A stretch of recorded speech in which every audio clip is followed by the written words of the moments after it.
remember it. Before that was called Crowdflower. And now I run a company called Weights and Biases.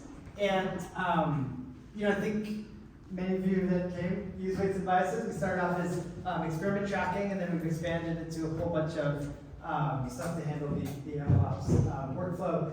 This is not all Weights and Biases, but if you do want a demo of Weights and Biases or a t-shirt, send me an email. I'd be happy to give you either at any time.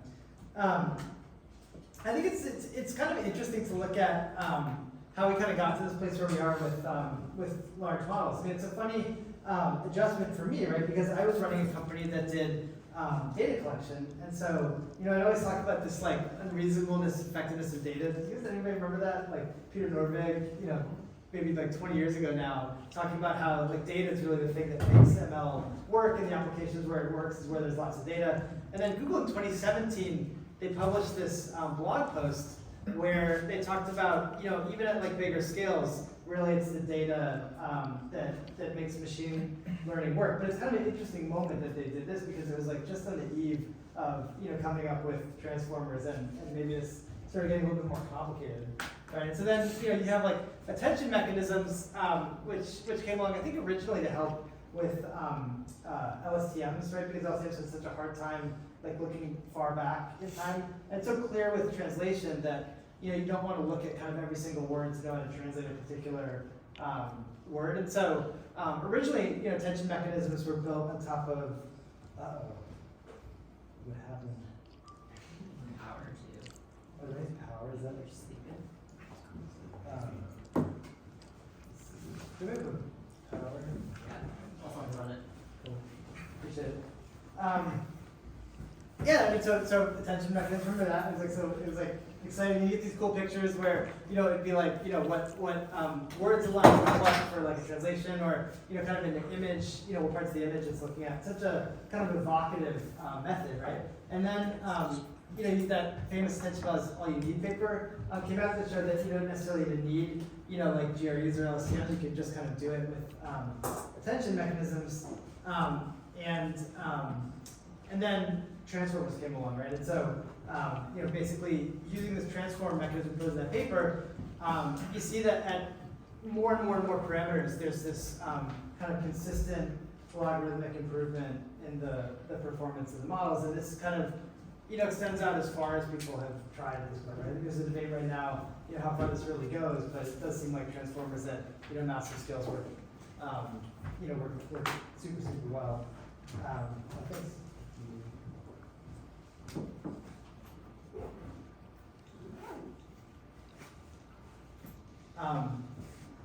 And so, data sizes, continue to grow, and the bigger models kind of continue to take advantage of the larger and larger data size. You saw, Chinchilla came out, this year, training on like even kind of more data.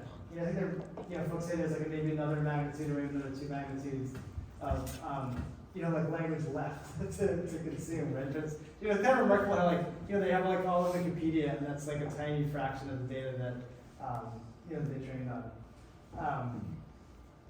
And then, I don't know if you saw Andre Karpathy's mini GPT, but I'll just say, like, if you kind of want to get your hands on, a lot of this is like about how you can get your hands dirty with this. I thought this was such a cool project that came out where he tries to distill transformers and GPT, which was the OpenAI project, down into like its essence. And so you can actually use this project to sort of see how few lines of code you really need to make a transformer. So I love to learn by doing, and if you want to build a transformer yourself, it's funny, I was like doing it, and then I like saw this project, and I was like, oh, actually, Andre, of course, made a far better version of what I was trying to make, as usual. So then GPT-3, you probably notice, it's kind of, I think like, maybe, I don't know if you guys feel this right, I feel like it's kind of the most sort of like impressive, maybe like biggest trained model that you can actually like access, right now. And GPT came out back in 2018. It was kind of like this breakthrough. It actually like kind of worked well across tons of natural language tasks, which was really interesting, right? Like I think like not that long ago, like when I was in grad school, you felt like kind of each task required its own model and its like own techniques. It's sort of been interesting to watch how these models now like run across like so many different NLP tasks at once. And again, the number of parameters really matter. And then I think like GPT-3, if you haven't used it, I'm surprised how many of my friends in machine learning haven't actually kind of like played with these models, but it really is actually like an incredible thing that basically just is a text, it's a large language model, so it generates text.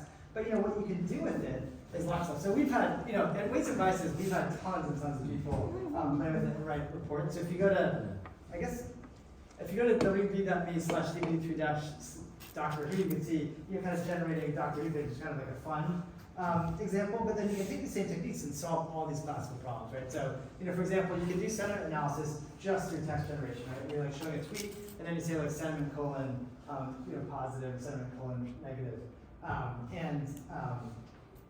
And then you can actually do translation just by setting this up. I'm amazed at how many people actually don't know this. This translation system is like pretty world class. Like you literally just like, here's some text in English, and you're just like putting this into the GPT-3 interface. And I don't know if did anybody see this reasoning thing? I thought this was super cool, where, and this is sort of like the prompt engineering that's actually getting like really important to make these things work. That we see more and more of our customers doing, right? Where you're basically, you have this like zero-shot learning case. Actually, amazing this works at all, right? So you're just like feeding in kind of like a simple logic puzzle, or simple like kind of math puzzle, and then you're typing in an answer, is, and then it like auto-completes off into the right answer, right? And this is like incredibly hard task, right? It's amazing that this model can kind of do it sometimes. And then I guess some researchers found that if you add, here's the answer, and then you say, let's think step by step, it actually does much better. Which is such an evocative, result, and I think caused people to try a lot more, stuff here. And if you talk to the GPT-3 folks, they spend a lot of time with their, customers, kind of helping them write this. Actually, a good friend of mine, Anthony, is the CEO of Kaggle for a long time. And I showed him a couple days ago how you could do this, and then he showed me how. And then he was like really surprised that it worked so well. And then it's funny, his wife's actually a lawyer, and his wife was a much better prompt engineer because it was like really writing like specifically what the model should do. And he got his accuracy from like already better than his like classical machine learning techniques that he was using to, so it's better, but then it got like even better when his wife stepped in and did more like lawyer style prompt engineering, which I thought was really interesting.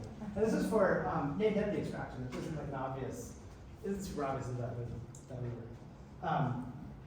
And then I just want to brag, we have an integration with OpenAI that we would love for you to use. If you just call OpenAI, want to be sick, then you can actually send your results to Weights and Vices. We'd love if you use it. I think I've always been a huge fan of fine tuning, and I think it's really cool to support cases where you're starting with this giant model that's trained on hundreds of $millions of compute. You can actually get that, tweak it for your task, and then use it for kind of any problem or domain. And yeah, you can use our tables to visualize results and lineage tracking. I think it's just like this graph is like so evocative to me, right? Where like you sort of see this like trend of the training compute and publication date, and you sort of see this like inflection point. And I think this doesn't even include, and this is because, so I want to say this is because the model size like really matters.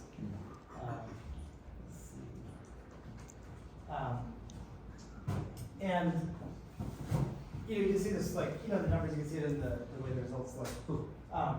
But it's just, I think I guess I would say for those of you who haven't been watching the space recently, what's about to happen, right, is this curve is about to inflect a little bit more, right? Because it's just so super clear these transformers work at these large scales. People are finally making enough compute to be available. So I think right now many companies are trying now to train these models at another order of magnitude of size. So the real winner is probably chip companies. There's also, I don't know if you guys have seen this, Jasper Ai is one of the fastest growing startups of all time that basically has just taken GPT-3 and used it to kind of create marketing content, right? Which is a little bit of a sad use case. Sorry.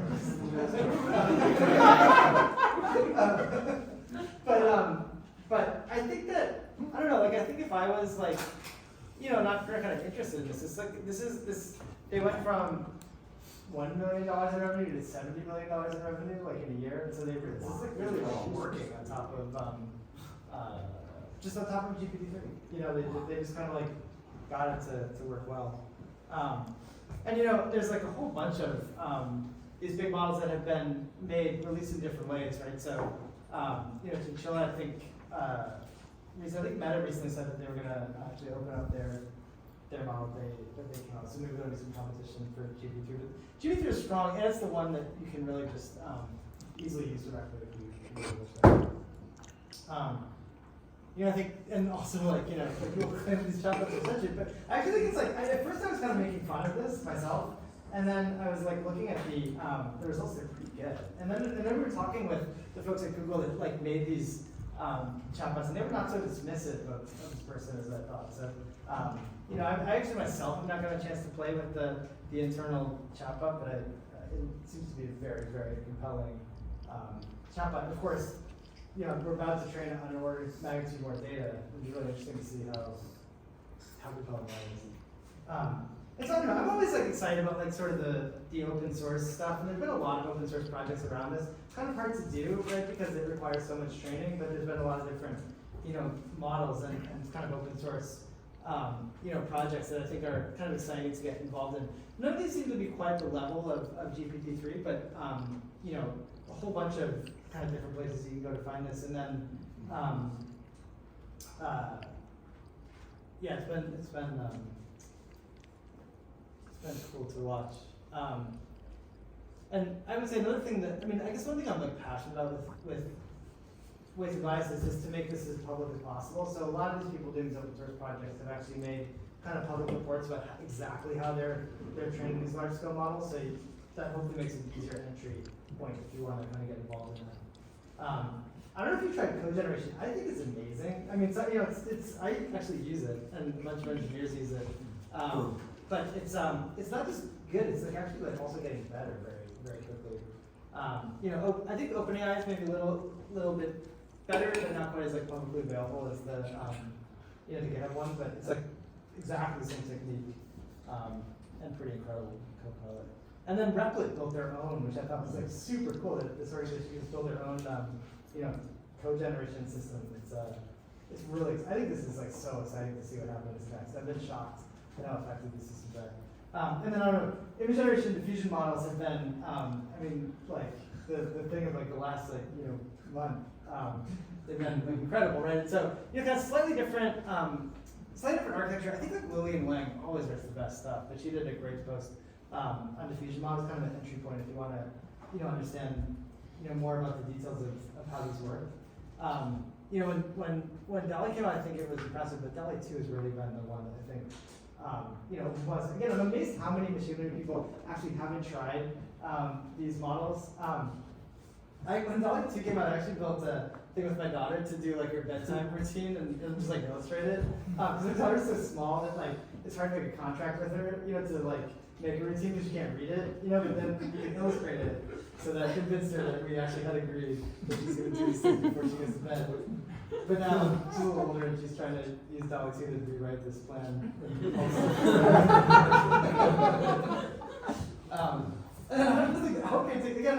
I put these in my set because I think a lot of people haven't actually tried these things, and they were like spectacular. Like if you take this and just like it just added this, right? Like just extended it, and you can literally and this is like 2 months old, right? Like I think the stability ones in some ways are stronger. There's actually one thing I realized that I think maybe you might not know is if you try this the first time, you don't get very cool images, at least the OpenAI version. But then there's these books that have come out about how to like do prompt engineering, which will really help you make more compelling images. So then there's like many variants. There's ImageN from Google and others. There's Craiyon, which I just want to call out. I think this isn't the strongest model. This is DALL-E Mini. And I think this isn't necessarily like the best model out there, but you can use it for free as much as you want. And then this guy Boris, actually, he really built it in public. So he basically read OpenAI's DALL-E paper and then implemented it himself. He got a really good working system, and he really put everything in his DALL-E journal on weights and biases. So if you want to see the like narrative arc of somebody trying to get like a system working, 1db.me/DALL-E-journal is super cool. It's really fun to watch him And then finally, Stable Diffusion is Stable Diffusion has really been incredible. They obviously had a big launch last night where they talked about how they do video now and a lot of other things, but the text image model is really what they're known for. It's really pretty amazing. And just to brag, they also used weights and biases. You can look at some of their early work. We had, I think, Dance Diffusion is really cool, maybe less well known, but this is actually a model they built that does also I guess Harmon AI is sort of the umbrella, but they built a model that kind of generates audio samples, and it's actually really apparently useful. I'm not a huge EDM fan myself, but some people in the company are, and it's really cool to see open music generation that's actually compelling versus super boring. I think there's been a lot of amazing music generation where it's technically amazing, but you wouldn't want to listen to it. But these guys are really committed to making kind of audio generation that you actually want to listen to. And I was at the Stable Diffusion launch last night, and they had a lot of music I think was generated with the system. And actually, Justin here did an awesome, or we did an awesome interview with those guys. And if you really want to nerd out on music and machine learning, I really recommend going to www.harmony.ai. Finally, I think the folding stuff is just super cool. Also, not quite the same stuff, but kind of influenced by these large models. But OpenFold is really exciting to see, right, where they are kind of building an open source version of AlphaFold to help with research. And I don't know if you guys have seen online. I guess I'm just showing what I think is cool, but online task completion, I the Adept AI demo, and they still haven't in their beta to verify this, but I think this is the coolest thing I've ever seen, maybe, where you are basically typing tasks into a box, and then through transformers, they're turning it into online research tasks. This sort of seems like a real mind-blowing. Oh, I thought they were already doing Kojak. They may have originally been doing code, now I think they're doing research. And several people have been I'll get you into their beta, and they haven't let me in their beta. I've just been doing this long enough that an ML product where they don't let you into their beta. You don't know how. It might not work as well as the demo, but I still think it's I think it's intriguing. Actually, another thing that we saw is the Runway, which makes an ML video tool now has you can actually put in text of what you want. So it's make the image black and white and have it fade in and stuff. And for me, not really knowing how to use a video editing tool, it really looked amazing that you could just sort of type in, just in words the effects that you want. And it sort of seemed wow, maybe that's a new kind of interface that people would really want to use. And then I think Whisper came out, which I feel was underappreciated how amazing this was. I actually kind of worked on NLP and speech and text generation, and I feel OpenAI just sort of obliterated the entire field of research. It was kind of as an afterthought, where it's just this is trained with most of the optimization happening on the data set collection, not on not anything special about the model. And then they have what to my eye is a better than human level transcription system, and I just thought it was incredible. They open source thing. If this was around a few years ago, this would be thought of as multi-billion-dollar IP, and they just thought, well, this is we're doing other things, I guess. So anyway, that's my quick tour of large language models. I hope it's fun, and I hope that don't be shy. If you come to our event, you should definitely reach out and ask for a demo and ask for a t-shirt. And if you do use our product, I would love to hear feedback. I'm Lukas with a K, Lukas at wb.com, and please shoot me an email. Thanks.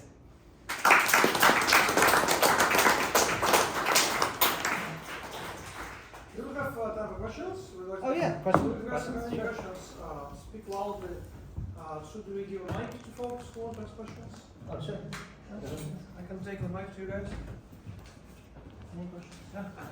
It's not really a question, but you might have missed that there's the release of the Bloom model, 175 billion parameters. That's kind of the open version of GPT-3 that kind of performs at that level. Oh, the Hugging Face, right? Yeah, right. Yeah, They released the Hugging Face. So there you can download the weights if you have several 103 gigabytes of space, and you can have like several GPUs to run it, so it's not as straightforward as running Stable Diffusion. But Have you tried it?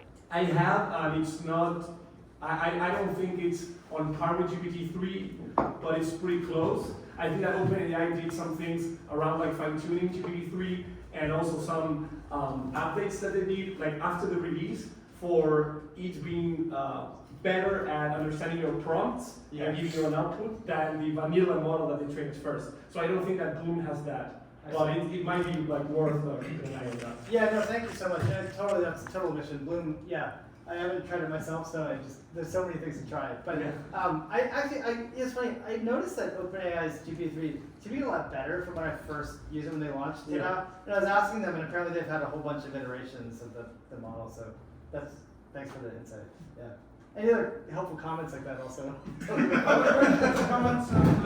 There's maybe another thing, like please. regarding Whisper, which actually you were right, completely obliterated what we thought it was possible, like understanding people speaking very fast, different accents. So you gotta be a little bit careful because when it fails, it will generate very naturally sounding transcription. So instead of like giving you gibberish, you will completely make some sentence that continues and has a lot to do with the previous context.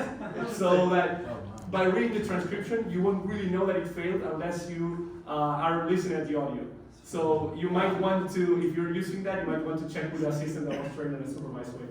Well, if you're giving a talk, I will come to it.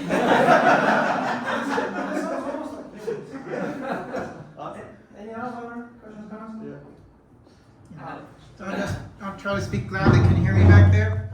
Yeah. Yeah, so there's new work coming out just very recently, the most recent paper like a week or two ago, that what we think is happening may not really be happening. So these large language models, we think they know a lot, and we're doing transfer learning training on some small domain on a small set of data, and we think that the good performance that we see coming out of that is because the large language models know so much and it's transferring stuff to this small domain. But some of the new work is showing that you could just train on that small domain and then pretend you're transfer learning to the small domain and do that kind of training and get almost as good performance that way.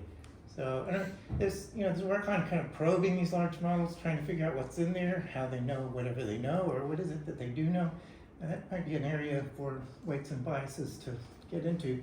Do you have like a favorite paper or pointer? Yeah, there's a guy, CMU, Zachary Lipton. Is he's a good friend of the company. Yeah. Cool. Yeah, totally. So I have a question. You mentioned some tools for weights and biases and biasing, like reports and fact checking. Can you briefly just summarize, like, let's say somebody's doing prompt engineering, how weights and biases would help in the process? So just like describe it briefly if you can. Sure, yeah. So what weights and biases does is kind of keep track of the performance while you train your model across a lot of metrics. And so, prompt engineering is one way that you could, kind of optimize your model. So you could use it in that way. And then as you do it, log the performance weights and biases and then see it. And then I think the really killer application, especially for these like big open source projects, is just like keeping track of everything. Like, I think one of the impetuses for starting weights and biases was actually like, these papers that come out will have like 10 rows, and like 3 columns, right? They tried like 1,000 things, and that there's like a bunch of other metrics that you really want to see. So we were like really hoping that people would just point to something where you could actually see the full table of all the stuff they tried. So that's one thing we really, really like to encourage. And also like, there's a lot of negative results that you don't put into papers, and so we kind of just were hoping to make like a comfortable place where you don't have to like, you don't have to put everything in like LaTeX and like, like send it somewhere. But, like you could just like kind of like sort of like dump it in case like someone else was kind of going down the same path. Yeah. And they asked to repeat the question, so if you. Oh, sure. I think if the mic is. Just to be overview, if you fast forward 18 months from now, it looks like there will be a bunch of APIs that will talk to these large language models behind proprietary systems. If I'm building on top of these systems, which one should I choose? What's a good way to sort of understand which representations will work for my class? Would I need to go and curate some data and then try out all these different APIs and then build on top and figure out the best one for my use case? I think that's a really big open. So the question was like, how do you figure out like which model to build on, and also fast forwarding 18 months, which model to build on? I'm really not sure like what the best practice is. I think like for example, right now, if you're gonna do, if you want to do like a language model system, you could do it on top of GPT-3, but there's a lot of downsides, right? Like you don't actually get to like hold the model yourself. It's like held in OpenAI system, like you have to stream it to their cloud. You might not be able to do that. You could use Bloom, but it sounds like it's a little bit tricky to stand up. I haven't even done it yet, so it's hard for me to endorse, but a lot of people do seem to have success with that one, but you have to actually like run it yourself.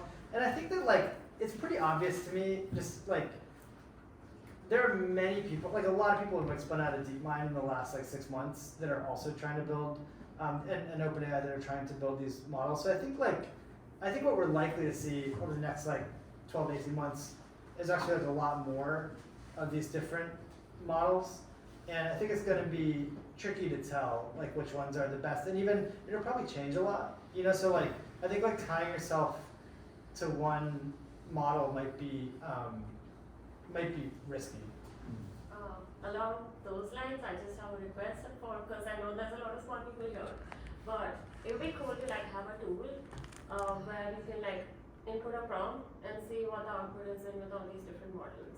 That'd be cool. OpenAI does this with their different flavors of GPT-3 where you can see with data and cabbage and all that, but it would be cool if you can do it like between different open source tools. So if anyone wants to do that. Yeah, if you build it, I'll use it. Yeah, there's one for Stable Diffusion called lexica.art, Yeah. so you might want to check that out. Yeah, I know that.